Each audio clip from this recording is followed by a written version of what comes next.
I made a video about spirituality as life, but I forgot a crucial thing within that whole process, which was the energy, your energy's motion.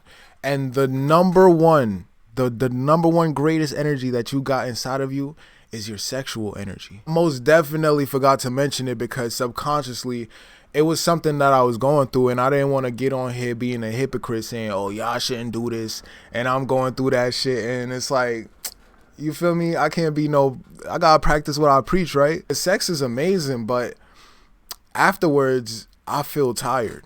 I feel like I don't want to do shit no more. I don't want to do nothing no more, right? And I call this energy the happily ever after mode. Feeling of climax satisfaction, that feeling of like going, woo, that feeling, that dip after, that's the end. That's the end for the rest of the day. You gotta go reset. You gotta go back to the cryo chamber. Notice I had less to give as I did before. I was just out of it. But studying like semen retention, I heard a lot about this whole no fap and no nut November, basically stopping yourself from ejecting. And I heard about it a long time ago, but my ego got involved with it because I thought that it was just for people that were addicted to porn and they just couldn't stop touching themselves. And I was like, well, I'm above that because I gets women. Like, nah, bro, it's all the same category. It's the same thing. It's lust. It's the energy of lust.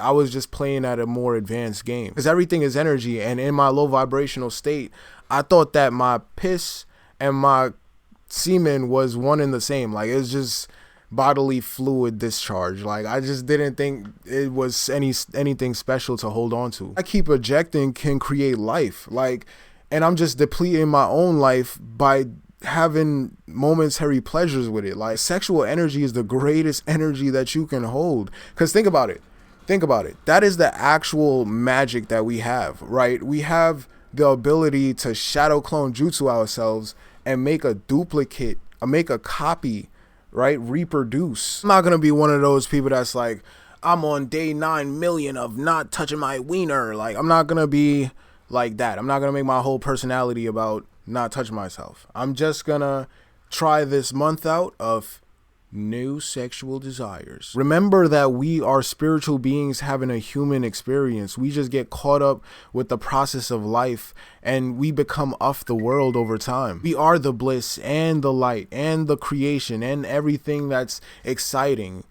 It's just that we're obscured from the truth. It's like, think about it like this.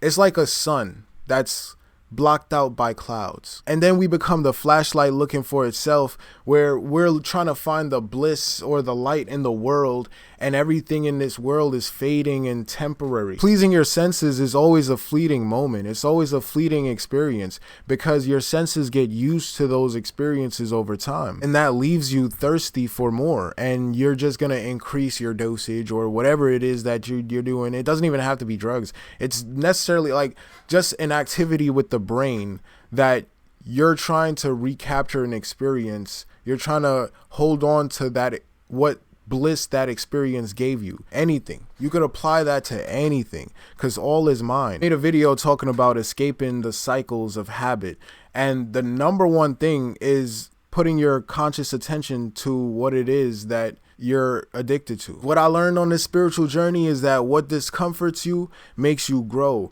and the illusion only works when you're not paying attention to it. It's like a emotional disturbance that happens oftentimes with people when they objectively view their lives. The best thing to do is to be emotionally mature and go through your emotions and understand yourself, or understand yourself through them. Understand who you are as the character, and your character would be stronger. Know thyself. That saying means know why you exist. Know why you exist. Like, have a story to why you exist. Because this is my thing, right? It's like, okay, you could say that there's no meaning to any of this, right? But at the same time, you exist. Why do you exist, right? You're not going to get it from anybody. No professor is going to come and tell, okay, this is why you exist. Like, no one is going to come and tell you with words why you exist. So you have to be on a self-discovery journey on that. But the thing is that most people do is they just get complacent and they don't even think about it. Because most people accept what the world tells them is real, what the crowd is saying. They only go with the crowd and want to fit in without actually knowing, hold on, why is there a crowd here? Where are we going? They don't question nothing. They're just like, oh, I want to make sure I fit into the crowd. So you look crazy when you tell people, hey, I want to practice discipline. I don't want to, press that pleasure button. I want to abstain from doing that. They're looking at you like, why though? Like, what's the point of doing that? Like, the whole purpose of life is to press that, is to just get pleasure from the body. I want you to really understand why people's opinions don't matter. I really want you to understand and walk with a level of confidence so you really know the depths of this game of life, okay? Just so that you could see the psychology of most people. This is how most people are, bro. This is how most people are, right here. The gentleman in the elevator now is a candid star. These folks who are entering, the man with the white shirt, the lady with the trench coat, and subsequently one other member of our staff, will face the rear.